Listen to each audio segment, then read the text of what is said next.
Hi everyone, Pam Gregory, astrologer.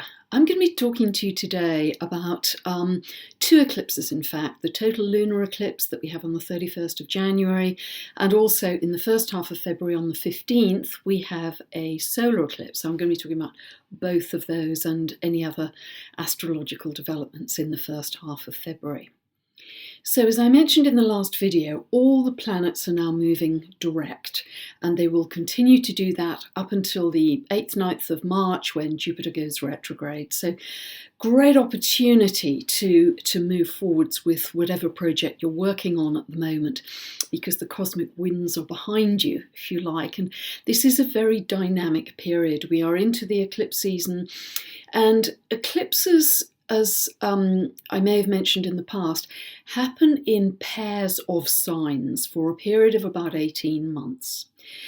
So currently we are in the Leo-Aquarius pairing, and this pairing began with the lunar eclipse on the 11th of February 2017 at 22 degrees of Leo, and that was the beginning of this Leo-Aquarius pairing. So see where Leo and Aquarius fall in the houses of your birth chart, because they are going to be areas of activation and change through this 18-month period up until August of 2018. So are they falling in your first and seventh houses, Leo and Aquarius? So there's going to be change and action around your identity and around important relationships. Second and eighth houses, that's going to be about money, your income, could be your investments or your joint financial arrangements, your mortgages, your loans, that sort of thing. Third and ninth, this is about communication, writing and publishing, or communication and broadcasting, putting information out as I am at the moment. In fact, my Leo Aquarius axis is across third and ninth houses.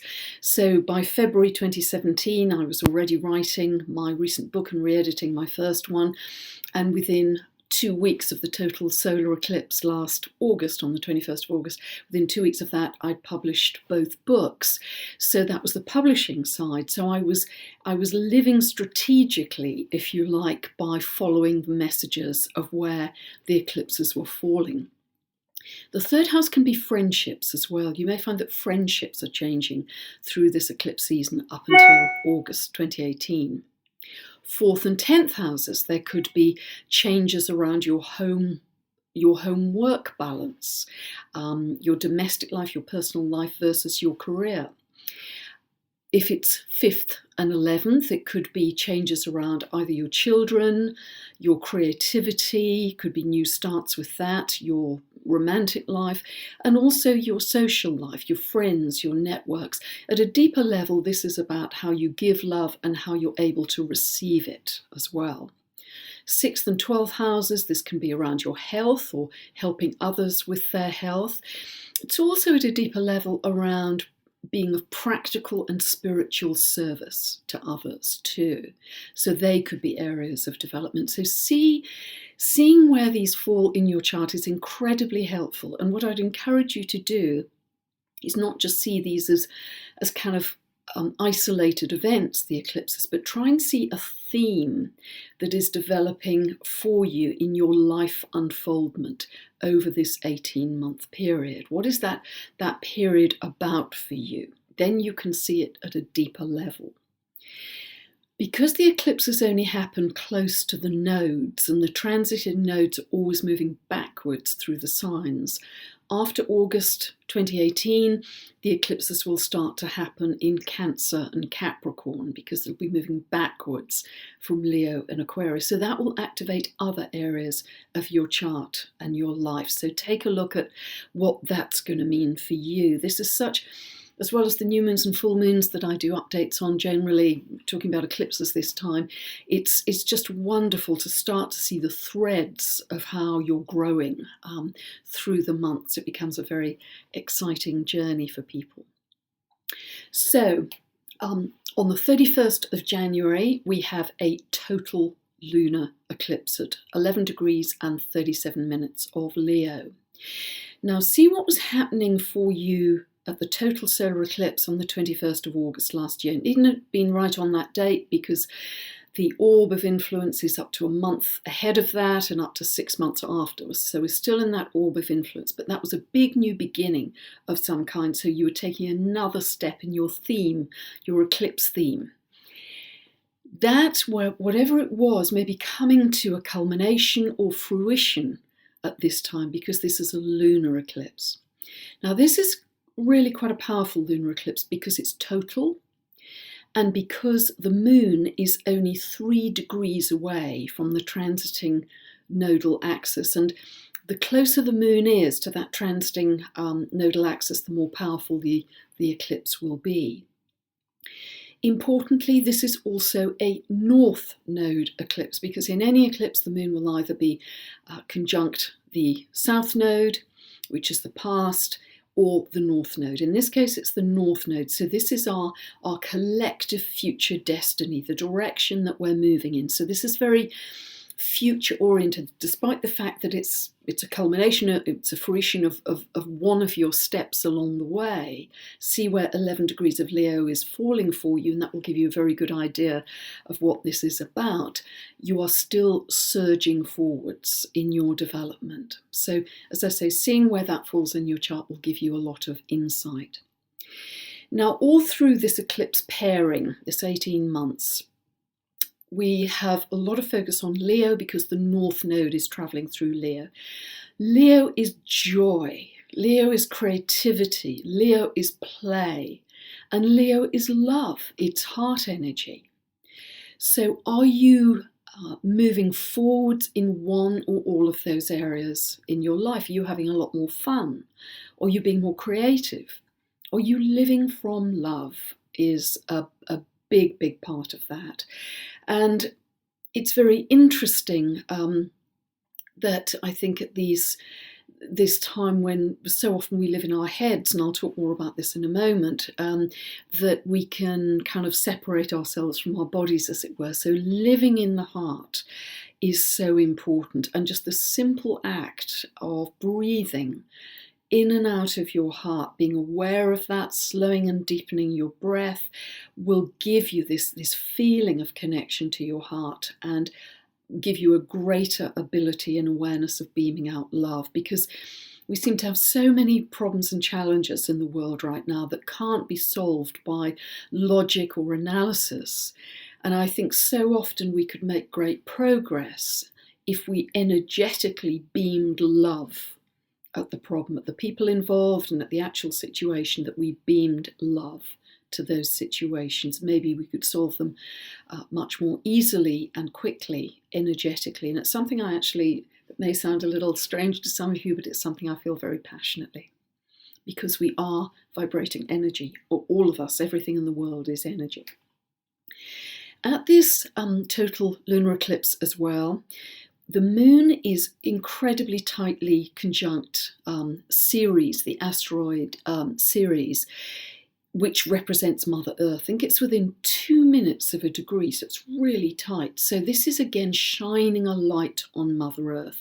This is emphasising one of the big themes we have through 2018, where we have many of the outer planets in earth or water. It's about our environment, it's about our ecology, it's about Mother Earth. I talked about this in the last video, how we have to start to turn our behaviour around from being polluters to being healers of the earth. And it isn't just stopping using plastic straws and plastic bags and plastic containers. What can we do actively and positively to start to heal the earth? And if we all played a part in doing that, we really would start turning things around. And I think that's just going to be such a huge theme, but it's very highlighted at this total lunar eclipse. So the sun and the moon are always opposite each other at a lunar eclipse because it's like a big full moon. So at this lunar eclipse, we have the sun conjunct the south node and Venus in Aquarius. So this split, if you like, as I mentioned a moment ago, is between head and heart, because Aquarius is ruled by Uranus, it's to do with the mind, it's to do with the intellect. And it really does suggest how or really observe how much we live through our gadgets these days. We live through our computers. I know I spend a huge amount of time in my days working through my computer, which is very connected to Uranus and Aquarius energy, all of that technology. But does it split us from our heart?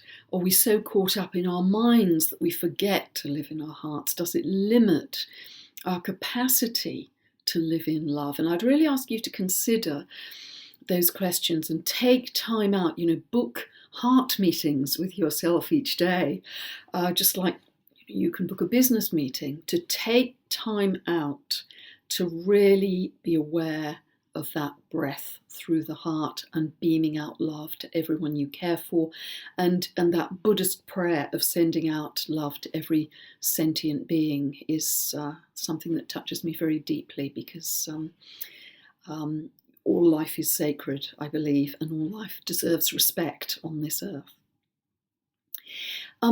Interestingly, talking about love, another aspect at this total lunar eclipse is the moon in very tight quincunx to Neptune in Pisces.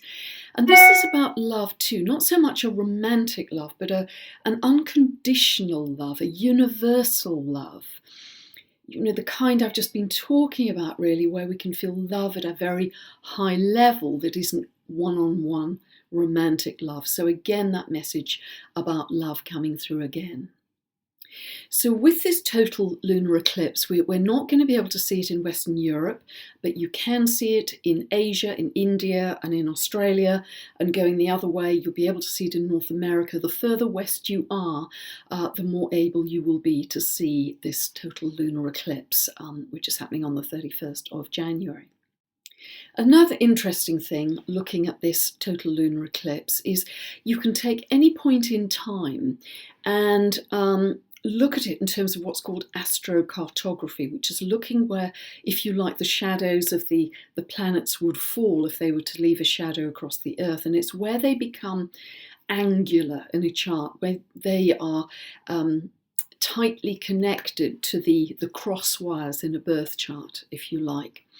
And what's very interesting is if you look at, if you set the total lunar eclipse for Washington, D.C., we have Uranus very, very tightly within a degree on the ascendant for that location, for Washington, D.C., on the 31st of January. Now, we'll have to wait and see what unfolds. I mean, I would have thought we were getting plenty of shocks and surprises coming out of Washington at the moment, but there may be something very specific, which could be political, economic, environmental. We have to wait and see, but it's just very interesting that that is happening at the time of that total lunar eclipse. Then we are going to move on to what else is happening in this first half of February. On the 12th, we have the moon coming into conjunction with Pluto in Capricorn, and then later in the day squaring Eris and Uranus in Aries. Now, this happens fairly regularly because the moon is moving quickly. It moves 12 degrees in a day, so it's very often going to be aspecting that Pluto and Uranus, which are coming back into this square. They are now within an operational square. It's 5 degrees away from exactitude, but we had it starting as early as 2011 with the Arab Spring. It's this revolutionary energy, and the moon is shining a light on that again. Now, this was happening all through January. And it's happening all through February as well, this square between Uranus and Pluto. So it is this sense of revolutionary energy. And I've done a huge amount of research into Uranus-Pluto aspects. I've mentioned this before, going back to the 1400s, looking at historically what's unfolded. And Uranus is always, always about greater demands for equality and freedom from governments or institutions which are seen to be promoting inequality or maybe over-controlling or autocratic. So that's continuing all through February too. And on that specific day, on the 12th of February, with the moon in aspect to Uranus and Pluto, we may feel that our feelings are more intense, particularly around relationship issues of a closeness freedom dilemma coming up for us, perhaps. Do we want to be free and independent? Do we want to be secure in that relationship?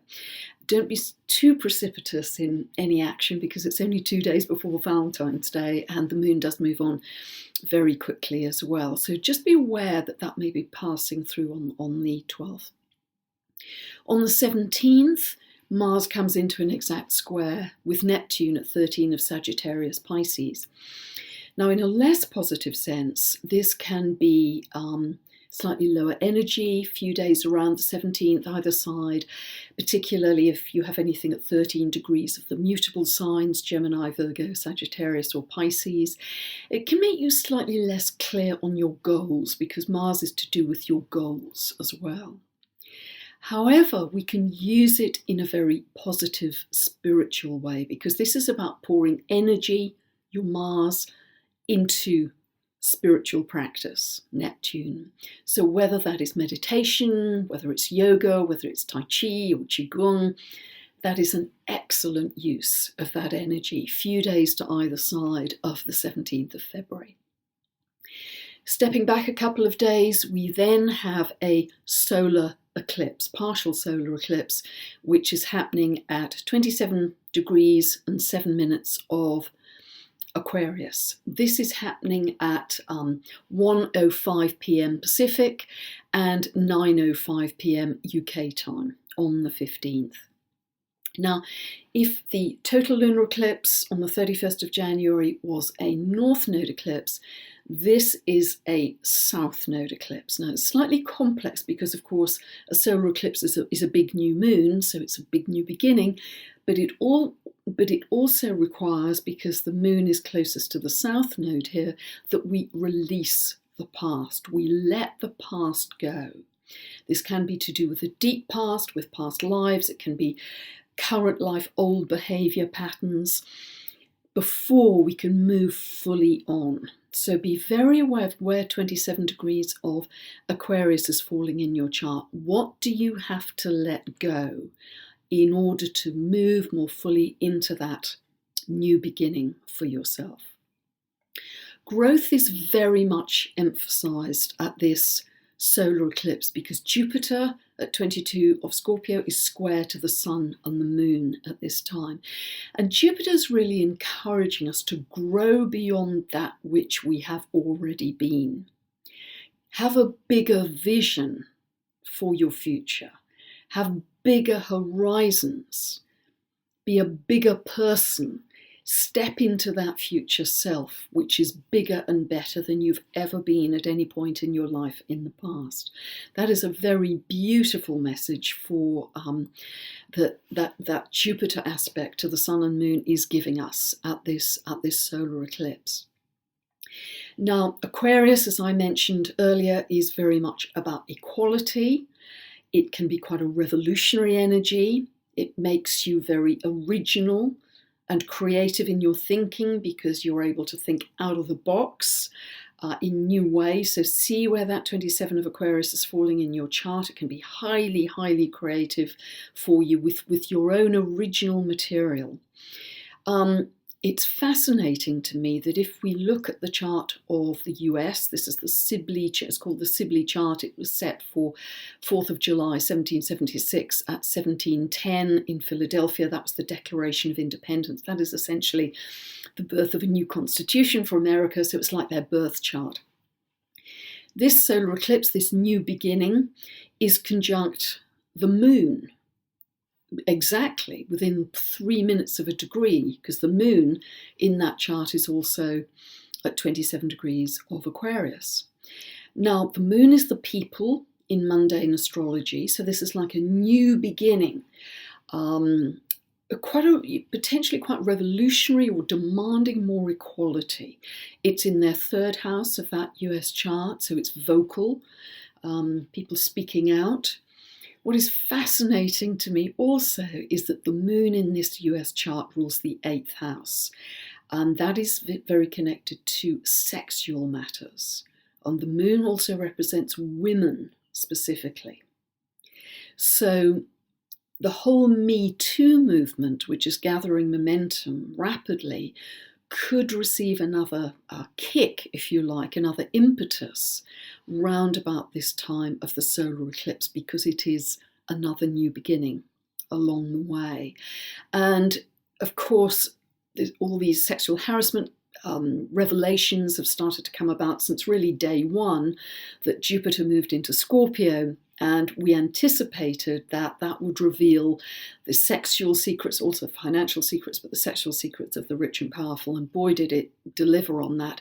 And Jupiter stays in Scorpio through till November 2018. So it'll be very interesting to see what happens with women in general. I understand there's some big moves with women starting to run for political office who may not have conventional backgrounds. You know, they may have come from a very poor background, black, gay, foreign in some way, but they are starting to run for public office. And that's what Aquarius energy is all about. Everyone is equal. So really, really fascinating. For yourselves, remember to set a new intention. Where does that 27 of Aquarius fall for you? And what new beginning do you want to manifest and pull into that area of your life? And make that new intention, as I often say, conditioned not just by the general sense of what I'm saying here for the sign, but also by the specific house area it falls in. If you don't know where that falls in your chart, check out the link above. You can buy a 2-part tutorial video series that will explain everything you need to know for every update I ever do to answer that "what does it mean for me" question. Another thing I'd just like to point out about this solar eclipse, and it seems that I'm focusing a lot on America at the moment. I'm only doing that because America is, in a sense, being singled out by some of these very particular transits. You know, the geometry is very precise for America and for American leadership. That's why I'm talking about it. At other times I may be talking about other countries. But you may remember in the total solar eclipse last August that was falling exactly over the ascendant and Mars of the US president. His Mars rules the 9th house of legalities and foreign relations. Now you may look back to what was happening in August of last year for him and for America, and remember, and I go into quite some detail in my monthly newsletters more about this, about, you know, what was happening then, and therefore what can we potentially expect to take another step in February, because this solar eclipse is like an echo of that total solar eclipse in August. In August it was at 28 of Leo. This one is at 27 of Aquarius, so it's within a degree of an exact opposition. And that means it falls exactly, again, across that ascendant-descendant axis of the US president, and also aspects his Mars. So again, the same themes repeated. That horizontal axis is to do with health, but it's also to do with the things I've just mentioned, connected to his identity, projection to the world, and to do with legalities and foreign relationships. But Mars is highlighted for him. His strong Mars will come to the fore even more at this time. The other thing I'd just like to mention as a background, and it's partly coming out of this strong Aquarian energy, and it's also, oddly, partly coming out of the strong Capricorn energy we have at the moment. Capricorn, we have Saturn and Pluto in Capricorn. Saturn just moved in on the 21st of December. Now, that is about autonomy, actually, discipline, being self-sufficient, being self-determined. Aquarius is about freedom, and it's about individuality, going your own way, doing your own thing. So I would strongly encourage you, as far as possible, to live your life. I mean, this is a great way to live your life anyway, because it's using your birth chart to guide you. Live from the inside out.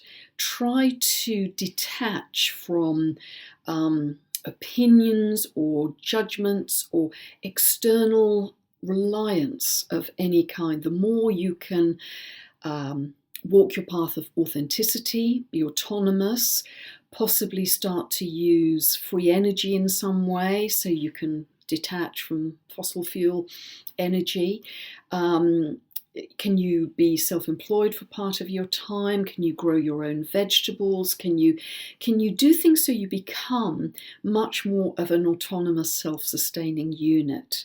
And over the next few years, that would be a very good place to be in, practically and emotionally, because we're going to be moving more and more to that Aquarius energy when Jupiter and Saturn enter Aquarius in December 2020, and that will really gather momentum.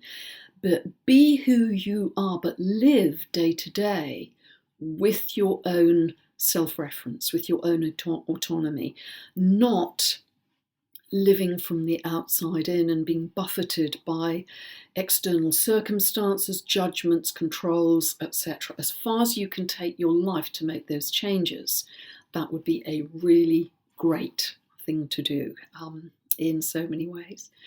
So, powerful, dynamic eclipse season coming up from the 31st of January through to the 15th of February. And of course, the effect of those eclipses will also go beyond February into next August and the next eclipse season. So thank you so much for listening. And if you would like to subscribe to my monthly newsletter to get much more detail than what I'm able to say here, just go to my website, pamgregory.com, and you can subscribe on any web page there.